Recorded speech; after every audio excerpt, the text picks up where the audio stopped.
It's difficult to turn away from stories of serial killers, and while they're definitely out there, the truth is that they're on the decline. What's more, quite a few of them may never have existed in the first place, and some of their stories were nearly complete fiction. Some true crime theories help to perpetuate themselves not because of the strength of the evidence contained therein, but because they present nothing more than an interesting narrative. The truth of that narrative often seems to be a secondary concern. Take the case of the Smiley Face Killer. The killer in question was once widely believed to be an active serial killer who operated in New York City. Said killer would grab young men from bars or parties and then, after what was presumed to be a period of torture, would drown them in local waterways. The smiley face link came from what many believed to be significant instances of smiley face graffiti found near the bodies. The theory soon spread to numerous other regions, including Ohio, Pennsylvania, and Iowa. Proponents of the theory explain, "This is a well-structured, organized group with cells spread out in major cities across the United States." Only upon closer examination, the situation was far too broadly defined and more easily explained by other factors. Many began to argue that the men who had died could have accidentally drowned, especially considering that many appeared to be under the influence of alcohol or drugs at the time of their death. The cases were further complicated by police officials who perhaps didn't want to admit that they'd gotten caught up in a compelling but poorly supported story, as well as grieving families who weren't ready to accept an accident as the cause of their loved ones' deaths. No one has ever been identified as the Smiley Face Killer. Sweeney Todd, the Demon Barber of Fleet Street, is a long-running Broadway musical that's been appearing on stages and occasionally big and small screens since its premiere in 1979.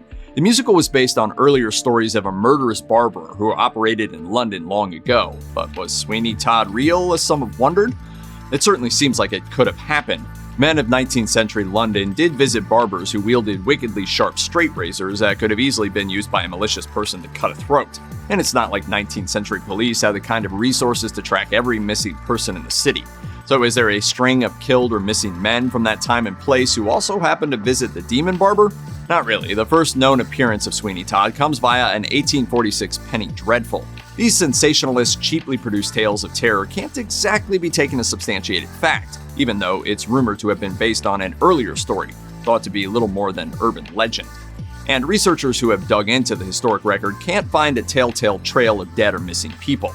In fact, they can't even find confirmation that a barber worked on London's real Fleet Street in the early mid-19th century. While it's true that some penny dreadfuls were dramatizations of real crimes, it appears that Sweeney Todd only exists on the page and the stage. Too often, it's difficult to parse just what's true and what is the product of a confused and anxious human mind. And when you realize that you're dealing with not just one easily misled person, but many, things get even more complicated. Sometimes they can even turn dangerous. Take the case of the Halifax Slasher, a serial killer that was first identified in northern England in 1938. Two women in the town of Halifax claimed to have been attacked by a mysterious man wielding a mallet and, curiously, sporting brightly shiny buckles on his shoes. Another woman later came forward with a similar story.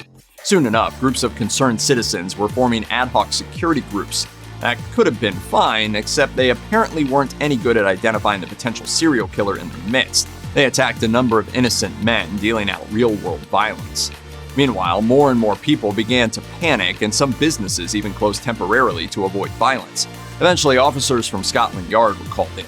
Yet a mere week after the initial reports, skepticism began to take over. No bodies were recovered, no further attacks were reported, and no killer with shiny shoe buckles and a hammer was ever apprehended. It all was soon dismissed as a case of mass hysteria.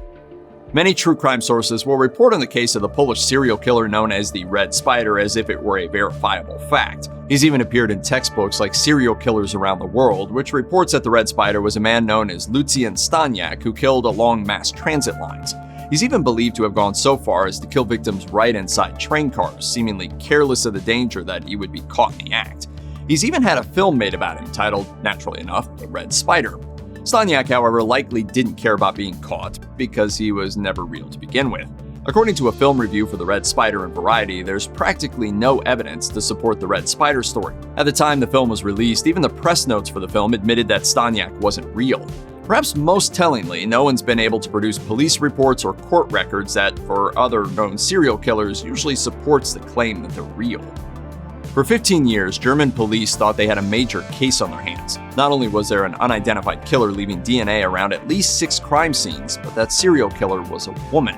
That's odd, but not unheard of. Female serial killers do exist, but are far more rare than their male counterparts and often have different techniques and motivations, like using poison and killing those closest to them. Yet, with the violent unsolved murders of unconnected people in Germany, it appears that this particular killer was prepared to stand out. If only investigators could identify her, though. She was dubbed the Phantom of Heilbronn after a city where she was believed to have killed at least one person. Then they looked a little closer at the DNA. While this sort of evidence is typically pretty ironclad, it's not infallible. And lo and behold, there was a significant flaw here. Sure, there were up to 40 crime scenes that had at least traces of the same woman's DNA, but the traces were oddly inconsistent, showing up on some pieces of evidence and not others, though the samples were all from the same scene. Eventually, investigators determined that the cotton swabs used to collect evidence had been contaminated by an innocent factory worker.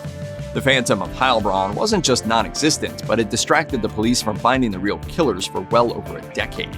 The Bild newspaper ran the headline, "Are the heads of our police stuffed with cotton wool?" In 1970s Yorkshire, there was a genuine serial killer who was stalking the countryside. The Yorkshire Ripper, eventually revealed to be a man named Peter Sutcliffe, was apprehended and convicted in 1981. He's known to have killed 13 women over a 5-year period, and it was a terrifying time for northern England as everyone wondered, could it be their neighbor? The police were stymied too, not just because of the viciousness and complexity of the case, but also by a notorious hoax that fooled them for a time and arguably took valuable attention from finding the real killer. It all started around 1979 when police received a letter and tapes that seemed to have come from the killer. I'm Jack. I see you are still having no luck catching me. The hoax sent detectives in the wrong direction for 18 months. Yorkshire police went after the mysterious suspect, dubbed Wearside Jack. It's now believed that the delay caused by this fruitless side investigation allowed Sutcliffe to kill 3 more women. But while investigators eventually realized that Wearside Jack was a fake, they didn't apprehend the hoaxer until 2005. That's when DNA from one of the envelopes containing the Wearside Jack letters was linked to a man named John Humble, who admitted to the whole thing. He was subsequently arrested and imprisoned until 2009. For a period of time, beginning around 2007, it may have seemed like a very strange serial killer was operating in the Salish Sea region of the Pacific Northwest near Vancouver, Canada. That's when hikers and beachgoers started finding shoes around the coast there, with feet still inside. The number of gruesome shoe discoveries began to seemingly pile up, with more and more disembodied, decomposing feet and shoes found over the years. Was there a serial killer on the loose? And why would they leave behind such a uniquely gruesome hallmark? Only once people moved past the wild tales and conspiracy theories, it became pretty clear that there were no serial killings happening. Instead, the remains seemed to be linked to missing people who were more likely to have drowned in local waterways. The natural decomposition process, compounded with relatively cold water, scavenging sea life, and buoyant sneaker material, all meant that feet easily detached from the rest of the body and floated. Currents eventually carried some of these body parts to the coast where they were discovered. A touch of sensationalist press did the rest of the work. So far, none of the cases show any evidence of foul play, and while some cases do remain unsolved, it's highly unlikely that there's a foot-hacking serial killer at work in the coastal Pacific Northwest. Few serial killer cases have been quite as picked over as that of Jack the Ripper, the unidentified killer who stalked the Whitechapel district of London in 1888, brutally murdering at least 5 sex workers and indigent women over the course of 2 months. Most people have assumed that the central 5 killings, and perhaps a few more, were all committed by a single individual with some knowledge of human anatomy and a horrifying drive to mutilate vulnerable women. In the decades since the crimes, professional and amateur investigators alike have come up with what seems like a vast universe of theories centering on the killer's identity. Yet one of the most surprising suggests that Jack the Ripper wasn't one killer, but multiple. It's a pretty bold theory in a field that's already crowded with different ideas, but one that's held some interest. Even in 1888, investigators weren't uniformly convinced that all of the Central 5 murders shared enough details to indicate they were committed by the same person. It's possible that some of them were committed by copycat killers seeking to go undetected while everyone was searching for a different killer.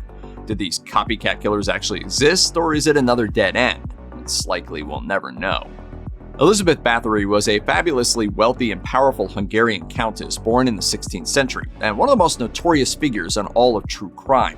In 1610, authorities claimed that she had been killing hundreds of young women from the area around her castle for years. Some of the most lurid tales maintain that she not only tortured the women, but bathed in their blood in a misguided attempt to regain her youth. Bathory was subsequently placed on house arrest and died in her castle in 1614. Yet there are significant flaws with her story, starting with the fact that the man who oversaw her trial may have had an interest in taking down a female rival. Furthermore, lurid testimony from some of her closest servants was taken only after they were tortured and gave statements under duress. And significant pieces of evidence, like direct witnesses to her crimes and those hundreds of bodies, remained missing. Suspicious, right? This isn't to say that Elizabeth was instead the picture of Christian charity and kindness. She had already been publicly censured for her cruelty, although her accuser was a Lutheran minister who may have had a grudge against the Calvinist Bathory. But the evidence pinning her as a serial killer is scant indeed. It could be instead that she was an inconveniently powerful woman who was dramatically taken out by her rivals. Check out one of our newest videos right here. Plus, even more grunge videos about true crime are coming soon. Subscribe to our YouTube channel and hit the bell so you don't miss a single one.